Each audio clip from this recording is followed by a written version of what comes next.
What are we seeing when it comes to innovation now, and what will we see in the next few years? Yeah, it's really interesting because resilience and adaptation, have been kind of the semi-neglected issues in the climate change arena. One of the things that we're really happy to see in the post-2015 development agenda discussions and in the SDGs is in SDG number 9 what we call the 3 I's: innovation, infrastructure, and industrialization together. That for us is a very rich, deep combination and synergy.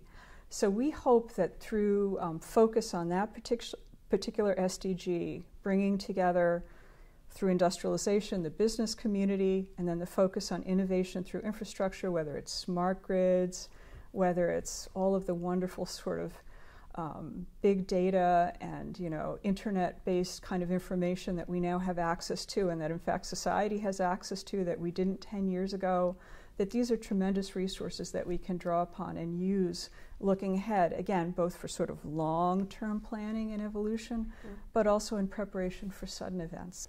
Well, it sounds like you're excited. A lot of things that are being talked about, that are on the table in these deliberations. What's not being talked about? What's being kind of forgotten or left behind? Well, I think that the challenge we have in the UN right now is we have maybe too much on the table, and that just comes with the subject matter. When we first started talking about the Sustainable Development Goals, we had over 25 goals, which from the standpoint of the business community, or even for a small developing country, it's hard to know where you would start. It's too much information. It's too much to do. From a business standpoint, we have always been calling for something that's more prioritized, more focused, more easily understandable. And that continues to be, I think, our lens to look at what are now 17 goals. We have created a structure where we look at innovation, infrastructure, economic empowerment, and good governance as kind of the filter through which we see all 17 goals.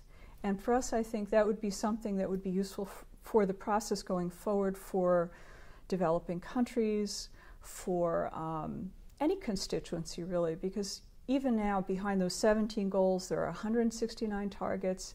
Behind the 169 targets are hundreds of potential metrics and indicators, and although it's very interesting to have all that information out there, it's actually potentially going to overwhelm the system. So it's not a question of saying something is less important or should be taken off the table, but how can we focus on the things that will enable more action on second-tier and third-tier issues? If you have those things in place first, you set the stage for action in a much broader range. And one of those things for us is clearly infrastructure investment. So we'll be looking at that, especially from the standpoint of energy, but not limited to it. And we hope that'll be a starting point for governments going forward after 2015.